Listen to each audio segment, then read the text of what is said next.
Have you ever been inside of a Cracker Barrel? Well, my friend, they have the best salt shakers. Now, you may be asking yourself, why, Melanie, would I even care if Cracker Barrel had salt shakers? Well, because I am going to make the cutest salt shaker tassel. I've made these before, but this time we're going to use a spring edition. So every season, Cracker Barrel comes out with these adorable salt and pepper shakers. They come in so many designs. These were the spring ones. They had Easter eggs. That was a really cute bundle of carrots I couldn't resist. We're going to go through all of these. They have really cute tulips and then these adorable little chicks in an egg. And I want you to guess which one I ultimately go with for this project. You really can't go wrong because they're all absolutely adorable. You know what else these are really good for? They're really good for tiered tray decor. These are cute little jars or mason jar lookalikes. And then they have some really quirky ones like this little book that looks like a library book for pepper, and then this one for salt. And the cute apple would be a cute little teacher's gift. I can just see that becoming a tassel. Then we've got a traditional apple pie here. They just come up with some of the cutest ideas, and the best part is they're only $1.50 each. That is so affordable to make fun crafts and decor with. Look at that little miniature carton of eggs. And then, of course, the little fridge is adorable. You can't go wrong with that. And, of course, the ever so viral popular salted butter. Can somebody help me out and tell me in the comments what is so crazy about the butter? It's everywhere. And then we've got a flour salt pepper shaker. That's kind of a oxymoron sort of in a way. And then sugar. The sugar bag is really cute too. I love those colors. But yeah, you could totally use these as tiered tray decor, or I am going to show us how we can make these into the cutest little tassels. Like I said, I have made these in the past for fall with some really cute pumpkins and other salt and pepper shakers. But this time we're going to use the spring edition. Look at the cutie patootie dogs and old-timey trucks. Look at that Pyrenees. We have tons of Pyrenees and Pyrenees. Is that, wait, how do you say that plural? Pyrenees in our area. So basically we are going to pick one of these. Look at the rocking chair. I really like that white. And then this was really cute. They had these little bears, this little honey pot I thought was really cute. And then you could do a, well, that's a margarita lime. You know, it has to be for a margarita. Then we have oranges. And then ultimately, I found the cutest little bee decor.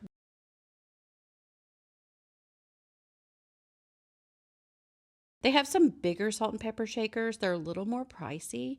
So always look for the little basket. Look at what I scored. This is a little beehive. Perfect for our project. I went with these three. We are going to make the cutest and most simple decor item using this. So take out the little stopper and then get some of this hemp twine. Now I have tried all sorts of supplies for this. I have tried the wire, I have tried the pipe cleaners, I have tried regular string, but this hemp twine seems to be the absolute perfect weight and stiffness to go and thread through your salt shaker. Now, another tip for this project is this ribbon bundle. So absolutely, I think this is the biggest shortcut. So you can collect ribbons. I love ribbon and I collect ribbons, but these ribbon bundles that you can find at any local, like I found some at Michael's, there's some at, this particular one came from Hobby Lobby. They already have like the best selection and variety of ribbons put together. And they're so affordable. And you don't need an entire roll of ribbon for this project. So I just love this hack and just always look out for the ribbon bundles. Now I'm also adding a little bit of Dollar Tree ribbons to this mix because I wanted to go with a really fun yellow and black theme for the beehive, of course. Now, you can go whatever length you want for your tassel. That is 100% up to you. I'm going to add this little last minute piece of gold ribbon that I had as well. I thought it was really, really cute. And then I had this really neat beehive patterned ribbon that I had saved for years from Dollar Tree. Do you ever do that? You go to Dollar Tree, you see a really cute ribbon, you grab it, you don't know what you're going to use it for. You hold on to it forever, and then you're like, bam, this is the perfect project for it. Now I'm just taking that hemp twine and I am threading it through the middle of my stack. So just kind of basically eyeball your stack of ribbons best as you can and just tie a knot in the center. This is going to be the basis of your tassel. There is no special weaving, no special braiding. I promised you an easy project, and this is exactly that. I'm tying it in a knot, and that's going to leave us with 2 pieces of twine coming out from the middle of your ribbon bundle.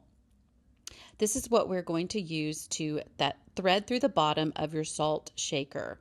So once you get them, you want to make sure that there is a nice clean edge for your threading. And then you're going to carefully, with your glasses, don't ask me how I know, but you need your readers at the least to get this through the little salt shaker top. Once you have it in one side, you're going to take the other piece of twine and thread it through the top of the other side. And that's why it's best to use the salt shakers. You can use a pepper shaker, but they usually have more holes. And with just the 2 holes, it makes it balanced and it makes it pretty simple to put the thread through both sides of that salt shaker and it be even, like evenly balanced, if that makes sense. All right, so now that I have it pulled through at the top, I am going to simply tie it in a double knot at the top of the beehive or your salt shaker. Now this works on any of those salt shakers that we shopped for, my friend. You can go bonkers. I know that once I saw this, I started picking up salt shakers at thrift stores, everywhere I saw them. And I felt like the tinier or smaller they were, the better off they were for the projects.